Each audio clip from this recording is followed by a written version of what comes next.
Assalamualaikum warahmatullahi wabarakatuh. Bismillahirrahmanirrahim. Rabbi shrah li sadri wa yassir li amri wa hlul 'uqdatam min lisani. Begitu juga era Sayyidina Umar, era Sayyidina Utsman, Ali. Itu juga ngalami orang-orang yang ekstrim.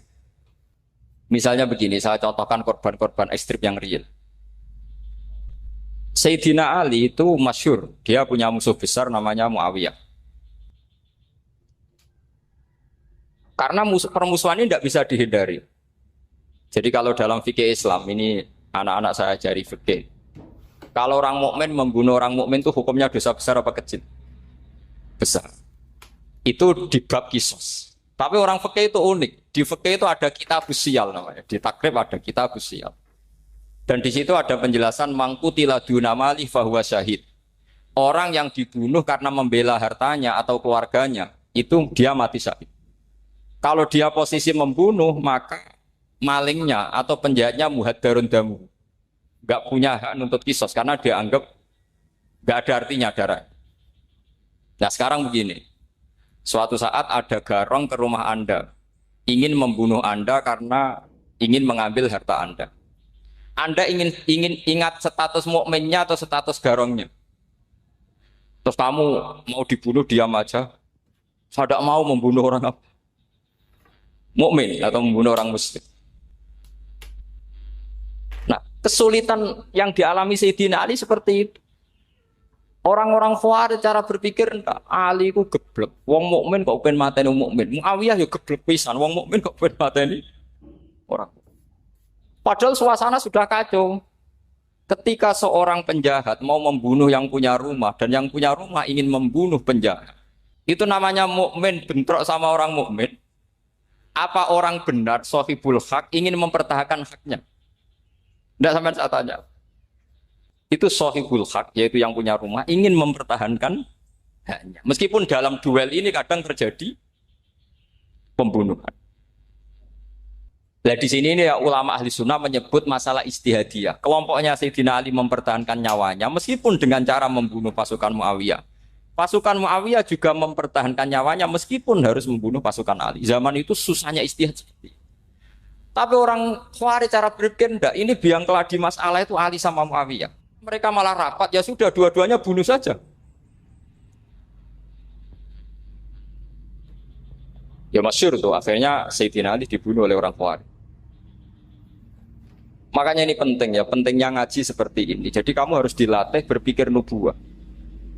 Ya, dilatih berpikir apa? Nubuat disebut al-ulama warasatul. Meskipun dengan cara yang ekstrim, tapi pikirannya saja, jangan perilakunya. Saya punya contoh sekian kasus, sekian tragedi. Misalnya begini, saya itu dulu punya teman, dia soleh, bisa baca Fathul Mu'in. Dia itu janggal, bilang sama saya, Gus, tidak biasanya Rasulullah itu agak-agak nyindir orang fakir. Ini kok ada hadis kadal fakru ayakuna kufur, bahwa kefakiran itu mendekati apa? Kekufuran. Dia itu aneh sekali. Biasanya enggak biasanya Rasulullah kritik seperti itu. Walhasil ini singkat cerita, anak ini ngalami satu trauma. Dia itu miskin. Gara-gara miskin gitu jadi buruhnya orang non muslim. Dan sering disuruh nganter majikannya itu ke tempat-tempat lokalisasi. Dia mulai mikir, ini gara-gara fakir saya harus nganter orang ke lokalisasi. Mulai ingat dia, sedekah Rasulullah ini gara-gara fakir saya jadi pengantar orang ke lokalisasi. Suatu saat majikannya itu benar-benar bangkrut. Malah tidak disuruh nganter. Pokoknya carikan yang cantik bawa sini. Pusing.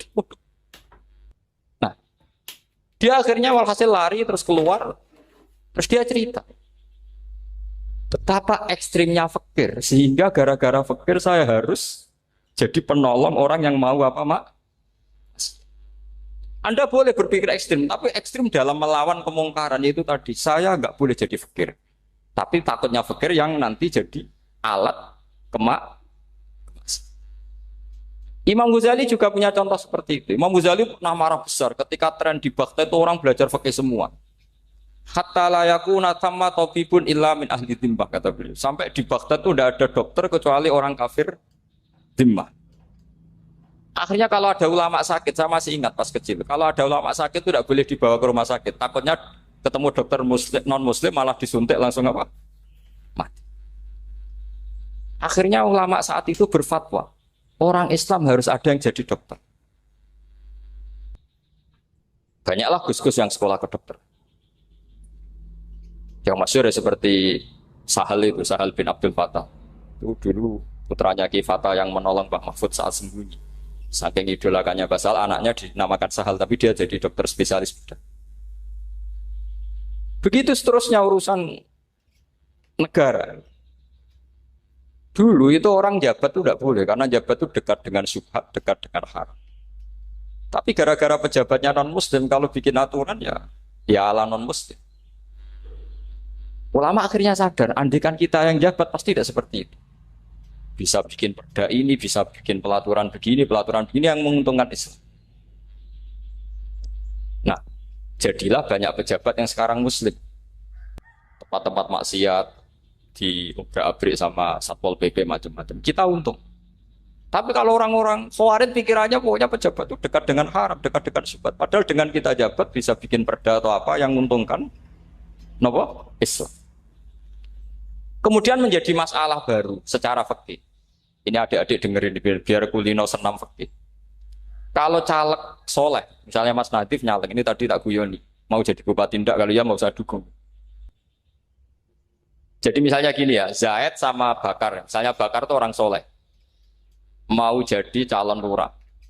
Dia tahu kalau dia lurahnya kampung lebih baik. Kalau yang jadi ini Zaid, itu kampung itu rusak karena dia suka dugem, suka macam-macam. Kemudian Zaid ini pasti jadi karena beli suara. Misalnya per kepala itu dibeli 50.000. Bakar ini kalau nggak beli suara kalah. Padahal dengan kalahnya Bakar artinya kemenangan kemungkaran. Itu zaman era Fathul Mu'in, muridnya Ibnu Hajar Al-Hitami. Ibnu Hajar muridnya Abu Zakaria Al-Ansori itu fatwa. Yang soleh ini wajib beli suara, bukan boleh, wajib beli suara. Tapi ini namanya tidak nyuap, perlu dicatat. Ini namanya tidak nyuap. Jadi tidak bisa kamu kaitkan misalnya ar-rosi wal murtasi benar. Yang nyuap maupun yang menerima suap adalah sama-sama di neraka. Tidak bisa seperti itu. Karena logikanya dibalik. Sekarang Bakar ini beli suara itu untuk membeli kebenaran. Untuk mengawal kebenaran. Zaid beli suara untuk menopang kebatilan. Berarti namanya Bakar ini penyuap atau pembeli kebenaran? Pembeli kebenaran. Harus dibedakan. Nah, ini pentingnya ulama. Memang nyatanya seperti itu. Yang dikatakan nyuap, riswah itu adalah membayar uang li'it tolil hakti untuk membatalkan kebenaran atau membenarkan kebatilan. Itu namanya nyuap. Tapi kalau mengeluarkan uang untuk menghakkan barang hak dan membatalkan barang batil, itu namanya uang perjuangan. Nah ini pentingnya mikir. Jadi ulama itu mulai dulu sudah berat. Nah sekarang sudah banyak orang-orang khusyuk yang biasa di masjid khusyuk. Kalau ditanya zaman akhir rusak kabeh, wong soleh-soleh wis nyuap. Kalau orang soleh ini tidak nyuap ya tidak jadi. Kalau nggak jadi mereka nggak ada yang jadi DPR, nggak ada partai Islam, habis malah Indonesia. Saya itu punya kenalan banyak pakar-pakar di Jakarta, itu cerita saya, Pak Bahar. Indonesia itu solusinya gampang. Kita ini punya Bali, punya Batam. Itu kalau Bali dimakaukan, Batam dikayakan Hollywood. Amerika kaya itu bukan karena hebat. Pornografi dijual. Tinju di Nevada itu dijual, di Las Vegas dijual. Apa saja dijual. Kok tidak kaya itu gimana? Sementara Indonesia mau aur-auran gitu sukan partai Islam. Sebenarnya Indonesia gampang. Kalau ingin kaya, Bali itu dikayakan Hollywood atau dikalahkan Makau. Jadi kota judi. Batam dijadikan kaya Las Vegas. Itu transaksinya pasti triliunan. Orang kamane wong muda dijual, judi dijual, orang tinju dijual. Tapi gara-gara ada partai Islam, nyari rumus solusi ekonomi itu yang tidak seperti itu. Akhirnya kangelan. Akhirnya rapat isu. Tapi barokah tetap barokah partai apa? Yang menangnya caleg-calegnya rata-rata ya beli. Kalau udah beli habis. Saya bukan menghalalkan nyuap, enggak. Kalau nyuap tetap haram ila yaumil qiyamah. Tapi kalau suratul masalah seperti ini kamu mengatakan suap itu beda. Ini suratul masalah yang tidak ada kaitannya dengan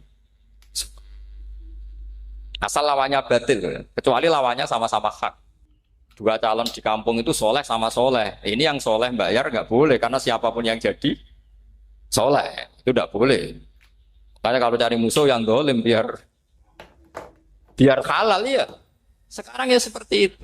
Kamu biasa heroik, biasa ngasih kiai kamu, ngasih hadiah kamu, biasa ngasih ibu kamu uang. Ternyata ibu kamu setelah kamu kasih uang, dikasihkan adik kamu atau kakak kamu yang nggak pernah kerja, terus kamu marah-marah, ini tidak adil. Saya yang memberi nggak dikasih, ini yang nggak kerja dikasih terus. Loh kamu biasa jadi pahlawan kok turun kelas menjadi apa? Pasien. Kamu milih jadi pahlawan apa pasien? Pahlawan. Jadi sebetulnya faham-faham ekstremis ini dari kegoblokan. Dari kegoblokan berpikir nubuah sehingga tidak punya rasa ibadah. Nah ini yang menjadi orang-orang ekstrim. Jadi korban pertama ekstremitas itu bukan sahabat tapi Rasulullah Shallallahu Alaihi Wasallam, yaitu Nabi dibilangin oleh mereka, "I'dil ya Muhammad, kamu kalau bagi harus adil." Pikiran mereka kalau adil sama rata sama. Jadi kalau pakai pikiran itu, saya minum di sini itu haram. Mau ndak ikut bikin kok minum. Enak tamu, toko-toko mangan, sing masak kangelan urut. Itu jadi edan bareng. Itu sama seperti kasusnya Bahram Al-Majusi. Dia itu seorang raja kaya, punya anak cantik. Dipikir-pikir, anakku ayu dirabi nang liya rugi, sing gedhekno aku sing rumah aku dirabi wong liya. Maka dia berpikir mau dinikahi sendiri. Karena tadi melihat Mas Nadif ya orang Kenya tadi, apa Nigeria. Malah gak layak itu maksudnya untuk orang. Ini Mas Nadif ini termasuk harus mendukung gerakan tidak ekstrim. Nyawanya masih itu karena barokahnya beliau agak-agak gitu. Tapi nggak sampai liberal ya, agak-agak pokoknya itu. Karena ketika ada gerakan ekstrim di Mesir, itu termasuk dia DPO. Ternyata setelah ada intelijen, beliau pas buka itu nggak makan dulu tapi rokok dulu. Wah ini mesti orang sekuler, nggak ekstrim. Akhirnya nyawanya sampai sekarang itu barokahnya rokok pas iftar itu pas. Nah tanya ini masih hidup, iya mas?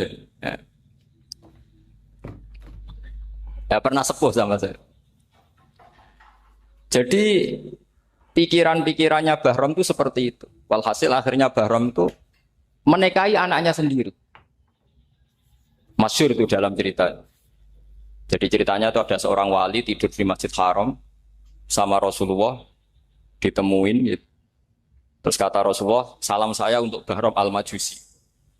Ternyata dicari-cari nggak ada Bahram lain kecuali Bahram yang berdua, bahkan anaknya sendiri mau dinikahi. Ya cara berpikir karena seperti itu. Kalau kita berbuat banyak harus dapat. Itu bahaya. Bahaya sekali karena kalau dalam teori beragama itu al-yadul ulya khairum minal yadis sufla. Kalau biasa ngasih ya ngasih saja, itu heroik. Itu bagus. Jangan biasa ngasih sekarang bermental apa? Makanya saya itu kalau ngajar di pondok yang dulu pernah saya belajar di situ atau yang pernah sepuh itu, dikasih itu bingung. Karena saya ya masih waras itu. Jadi kalau dikasih itu bingung. Tapi banyak juga guru-guru yang dulu ngaji lama setelah ngajar di pondok alma maternya nuntut. Itu saya tidak tahu itu. Itu sudah ada agak-agak kayak itu tadi. Walhasil si Bahram tadi itu, ini cerita harus saya teruskan karena nggak boleh diputus. Dapat salam dari Rasulullah. Ternyata di balik nakalnya dia itu pas mau bulan pertama, malam pertama itu ada seorang janda sepuh ke situ. Ganggu dia tentu ya. Ketika dikejar pulang lagi sampai 3 kali. Dia tanya, kenapa bu kamu begitu? Katanya saya ini anak-anak saya kelaparan. Kalau saya pulang anak-anak saya nangis minta makan. Saya ingin minta Anda. Tapi setelah saya ingat Anda ini majusi, saya mukmin, saya mukminah, saya pulang. Ya sudah bu, kamu di rumah saja. Nanti saya kirimi makan. Dikirimi sendiri, padahal dia seorang raja, orang kaya. Barokahnya itu dia dikasih tobat sama Allah. Dan paginya ketemu tamu yang mengirimkan salam dari Rasulullah SAW. Akhirnya Bahram ini menjadi muslim. Tapi intinya berpikir seperti tadi itu salah, bahwa kalau saya jasa banyak harus mendapat apa? Ini cara berpikir orang-orang Khawarij. Iya, saya pernah ditanya seorang dosen. Gus, saya ini kalau baca sejarah perang Badar atau perang Uhud, yang saya tidak nerima itu satu. Kenapa setiap ghanimah, harta orang kafir dan istrinya orang kafir kok disita orang Islam? Dan yang perempuan jadi amat, kemudian juga digauli orang Islam. Yang hartanya orang kafir juga jadi asetnya orang Islam. Kok kayak garam? Dia tanya seperti itu sama saya. Terus saya jawab, kalau sampean ada garong dan kemudian bawa senpi, senjata api, kemudian garong Anda, penjahat Anda lumpuhkan, ya senpi itu harus Anda kembalikan. Monggo penjahat ini kagungan jenengan beto wangsul. Karena ada milik Anda, harus dikembalikan. Wah, tidak bisa Pak, kalau saya kembalikan pasti dipakai jahat lagi, dipakai kriminal lagi. Ya sama, kalau asetnya orang kafir dikembalikan ke orang kafir akan menjadi aset kekafiran lagi untuk menghancurkan kita. Nah, perempuan juga sama. Perempuan itu alat produksi. Jika perempuan tadi dikembalikan ke orang kafir, maka kamu menolong populasi orang. Ya seperti itu. Paham? Makanya disita dalam perang loh ya, tapi dalam perang yang legal. Nah itulah kenapa amat halal. Makanya di Quran itu illa ala azwajihim aw ma malakat ayman. Paling enggak itu masih ada ulama atau pemikir atau ustadz siapa saja yang bisa memahami logika apa? Nanti kalau ulama ini sudah meninggal, orang akan mencibir Islam dengan cara mengatakan Islam itu jahat, yaitu menyita hartanya orang kafir dan istrinya orang kafir setiap kali terjadi. Karena pemikiran ini pasti sama-sama kutubnya, sama-sama ekstrim. Nah ini penting saya katakan. Makanya masyhur itu perdebatan Sayyidina Ali dan Muawiyah. Ini saya kutip sedikit. Ini ya sama-sama berpikir ekstrim, tapi ekstrim yang baik. Walhasil dalam satu kerja bakti di Masjid Kuba, itu ada sahabat namanya Ammar. Ini di depan umum, ini penting. Kalau dalam ilmu hadis di depan umum ini penting karena nanti menjadi mutawatir. Beda dengan hadis yang Nabi ngendikan sama 1-2 sahabat, namanya hadis ahadi. Di depan umum Nabi guyon gini sama Ammar, ya Ammar waihak taqtuluka alfiatul baghiyah. Ammar, kamu ini nasib kamu itu agak sial. Karena nanti yang membunuh kamu itu kelompok yang tidak benar. Alfiatul baghiyah itu kelompok yang tidak benar. Itu disaksikan sekian sahabat. Walhasil suatu saat Ammar ini ikut perang dan ikut pasukannya Ali dan terbunuh oleh pasukannya Muawiyah. Seneng Ali. Walhasil Ammar ditemuin sama ya Muawiyah. Al-ana dhuhara bi anna fi'ati haqqun wa fi'ataka baghiyah. Sekarang kelihatan siapa yang benar. Saya yang benar, kamu yang salah. Kenapa? Karena Ammar kelompokku dan terbunuh oleh kelompok kamu. Padahal kata Rasulullah yang membunuh Ammar adalah kelompok yang salah. Muawiyah pintar sekali, dia jawabnya gini, laula kama kutila Ammar. Ammar terbunuh karena bela-belain kamu. Kalau kamu tidak nyuruh dia perang juga gak terbunuh kan. Jadi kamu ikut andil, terbunuhnya siapa? Ammar. Tapi apa kata Sayyidina Ali? Idzan qatala Rasulullah Hamzah. Kalau teori itu Anda pakai, Rasulullah pun membunuh Hamzah. Sekarang Hamzah perang karena suruhan siapa? Rasulullah. Yang membunuh Hamzah siapa? Wahsy. Kalau teori itu Anda pakai, berarti Rasulullah pun membunuh Hamzah. Terus fasa kata Muawiyah, terus Muawiyah diam. Jadi fikih pun tuh diputuskan lewat pikiran ekstrim. Tapi bukan ekstrim yang merugikan orang lain. Ya, kalau merugikan orang lain namanya sudah la dororo wa la dirar, dia menyalahi aturan. Makanya saya pernah ngaji di sini dulu ketika tahun kemarin. Fikih-fikih Islam itu punya rumus, itu ya gara-gara pikiran ekstrim sebetulnya. Saya pernah nyontohkan adalah orang itu kalau sholat jenazah itu mayitnya di depan. Itu ulama fikih tidak ada yang punya alasan. Mau hanya bilang gini, hakadha wajadna salafan wa khalafan. Mulai dulu kalau nyolati mayit ya jenazahnya di depan. Ya hanya gitu saja, tidak punya alasan. Makanya ulama lain mengatakan tidak apa-apa jenazah di belakang, yang sholat di depan. Kenapa? Fa innaha laysat bimanzilatil imam. Memangnya jenazah imam kok harus di depan? Itu ya tidak ada yang bisa bantah. Bagaimana mungkin harus di depan? Oh, enggak imam kok harus Yang harus di depan itu imam. Jenazah itu imam apa enggak? Enggak. Terus alasan kedua sholat gaib. Kalau ada orang mati di Surabaya, Mas Nadib di sini, sholat gaib boleh enggak? Boleh. Jenazahnya di depan apa belakang? Belakang. Di belakang kan? Berarti harus enggak jenazah di depan? Ya dia mau ngake yang jelas kalau itu. Lah ini contoh-contoh kecil. Nah orang Khawarij itu orang yang paling tidak mau menerima otak adik seperti itu. Akhirnya jadi goblok bareng tadi. Ya makanya Rasulullah pun jadi korbannya Khawarij. Muhammad kamu harus adil. Karena pikiran mereka adil itu yang memberi banyak ya dapat banyak. Kalau pikiran nubuah tidak seperti itu. Kalau yang biasa memberi, biasa heroik, biasa baik ya biar tetap biasa memberi. Jangan dilatih jadi apa? Fasih. Ini mungkin adik-adik juga agak keberatan, tapi harus dilatih. Makanya saya itu jadi kiai itu ya mulai kecil anaknya kiai butuh kiai. Saya itu ya mulang tuh senang. Saya tidak pernah terlintas dikasih santri atau dihormati ya enggak. Mungkin sampai mati ya enggak terlintas. Ya pikiran saya sederhana. Biasa mulang pahlawan malah sekarang pasien itu malah kayak cemen, kayak turun kelas itu. Jadi saya terus ya enggak kepikiran sama sekali. Loh kalau saya minta sama Allah karena itu atasan saya. Makanya ada ulama yang ekstrim gini, ini kisah nyata. Ada ulama alim datang ke seorang raja. Rajanya ini soleh padahal. Ternyata pas raja itu berdoa, ya Allah saya kasih ini, kasih ini. Padahal ulama tadi itu mau mengajukan proposal. Mau minta apa gitu. Terus dia pulang ketika ditanya, Pak Kiai kenapa pulang? Ternyata raja itu minta zat yang sama yang saya mintai. Kalau raja saja masih minta, ngapain saya minta raja? Saya akan minta zat yang dimintai raja. Terus pulang dia. Wah itu ya pikiran ekstrim, tapi bagus ekstrimnya. Saya akan minta zat yang dimintai. Kalau sampean kan enggak, uteke saya les, sholat dinteni, tetap jalo. Oh, orang mikir seperti itu. Memang salah didik, salah itu tadi. Nah, ini harus dilatih. Masyhur itu ketika Nabi pas Fathu Makkah itu, orang-orang Ansor ngomentari Nabi gini, ketika Nabi sangat happy di Mekah, sangat enjoy di Mekah, kata orang-orang Ansor, Amar rojul adroka durok fatun fi ahli wa ulfatun fi asyirati.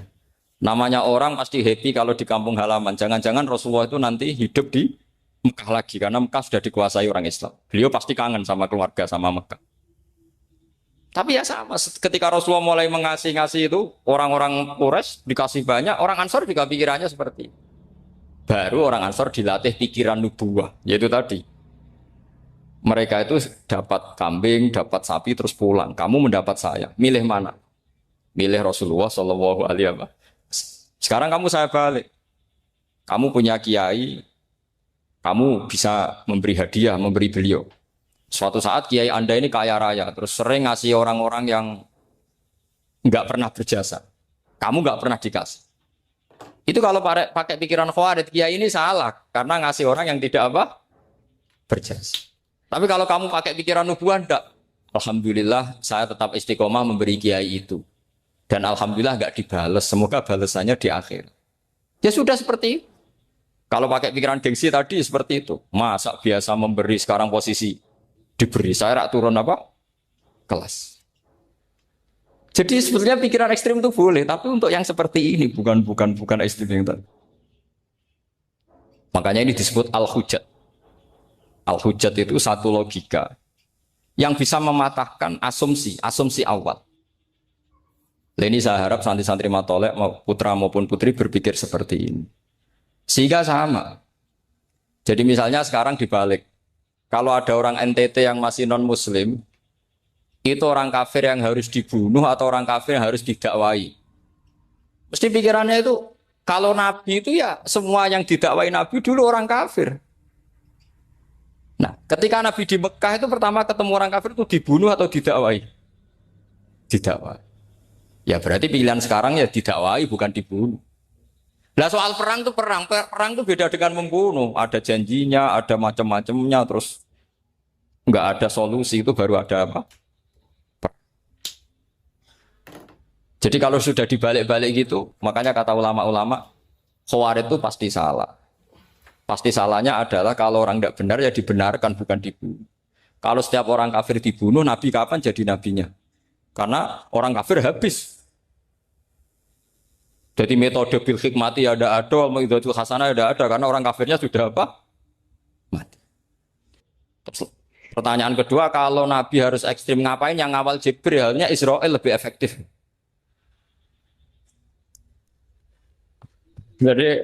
Jadi kalau sama-sama ingin ekstrim, Nabi itu nggak usah dikawal Jibril, kan enggak efektif kan? Harusnya yang ngawal itu siapa? Israel. Kan nggak repot. Nah, jadi saya mohon ini saya cerita. Jadi korban pikiran ekstrim itu bukan siapa-siapa. Pertama itu Rasulullah. Akhirnya Rasulullah menjelaskan, ya beginilah cara berpikir. Jadi saya kira demikian. Nanti mungkin kalau ada tanya-tanya, ada pertanyaan.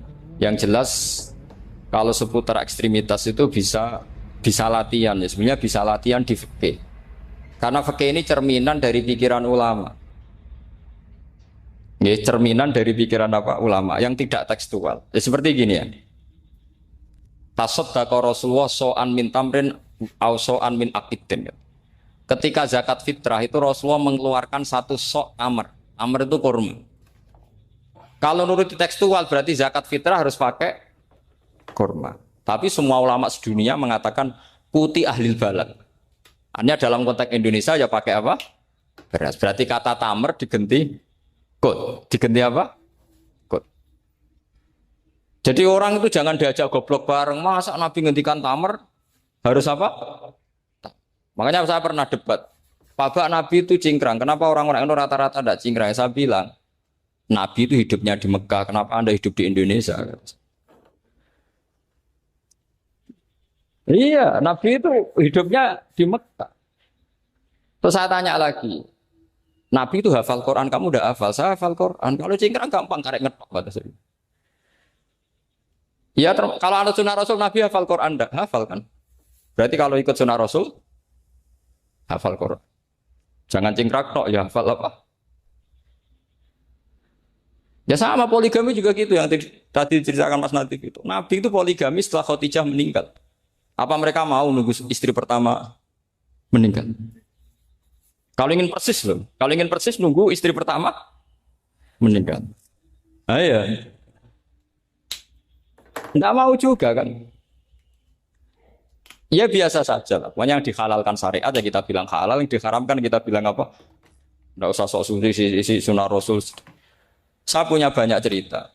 Abu Bakar itu dulu sering menghindari sunnah Rasul. Dulu Rasulullah itu kalau ada orang minta ya dikasih. Ketika era Abu Bakar bikin Baitul Mal. Ketika ditanya ini zaman Rasulullah tidak ada. Kata Abu Bakar, huwa Rasulullah. Beliau itu Rasulullah. Mbak gak dimanage ya negara tertib. Umar bikin pasukan. Pasukan itu diangkat negara. Kalau dulu zaman Nabi yang ikut perang bahaya, yang tidak perang namanya munafik. Era Umar tidak, militer itu ditunjuk. Ya digaji pakai Diwanul Murtaziko. Ketika ditanya kenapa tidak kayak Rasulullah? Huwa Rasulullah. Mbak tidak tertib pun tetap negara stabil. Karena ada karisma. Jadi kadang-kadang dalam banyak hal itu kita malah tidak boleh persis Rasulullah karena kadang banyak khususiyah. Yaitu contoh yang paling masyhur di fikih ya kayak Nabi itu nikah 9 itu khususiyah. Dalam strategi juga sama. Dalam strategi memanage negara juga sama. Banyak sahabat yang punya ide yang zaman Nabi itu tidak ada. Ketika ditanya kenapa tidak persis Nabi? Katanya huwa Rasulullah. Ya Rasulullah itu meskipun seperti itu, meskipun tidak tertib secara rasional, tetap dikawal wahyu. Makanya negara baik-baik saja. Kalau saya ini hanya Abu Bakar, kalau tidak ya repot. Umar ya sama, bikin Diwanul Murtaziko. Utsman juga sama, dimanage negara. Sayyidina Ali juga dimanage. Kalau Nabi tidak. Tapi tidak apa-apa, karena ada karisma. Sama tak cerita nih, masalah zakat yang masyhur. Orang paling bakhil sekalipun, paling kikir sekalipun, itu zaman Rasulullah bayar zakat.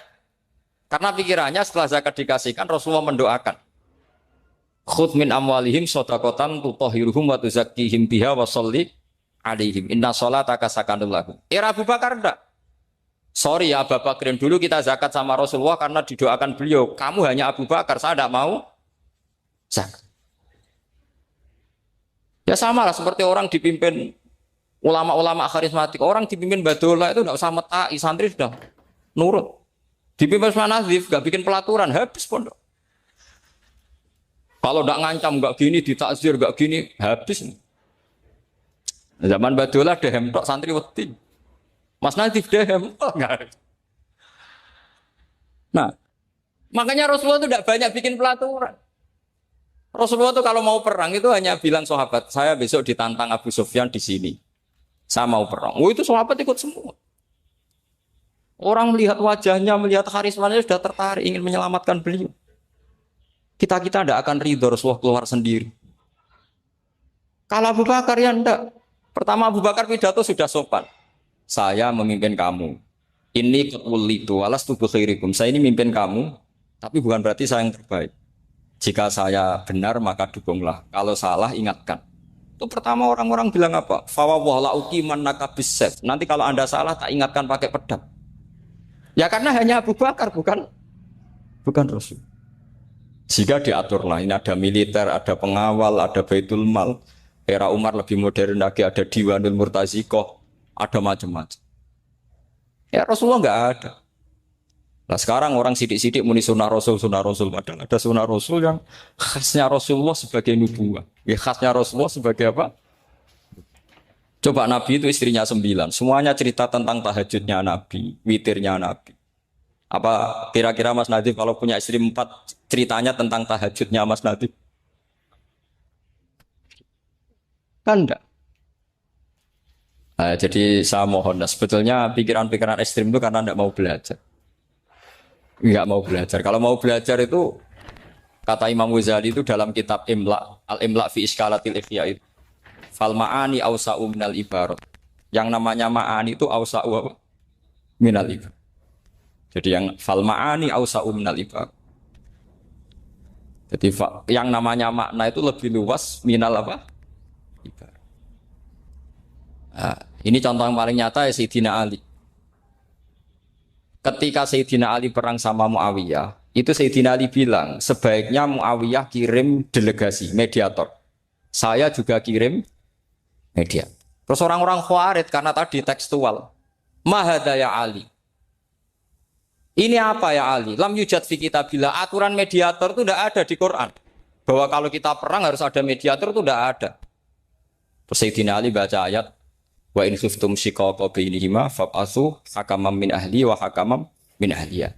Jika lelaki dan perempuan, suami istri terjadi shiqaq, terjadi konflik, maka suami kirim satu mediator, yang pihak perempuan juga kirim mediator. Terus Sayyidina Ali ngendikan wa amru Muhammad a'dhamu min amri rajulin wa imra'atin. Urusan umat Muhammad lebih serius ketimbang urusan hanya sekedar suami dan istri. Maka kita butuh hakam, butuh mediator.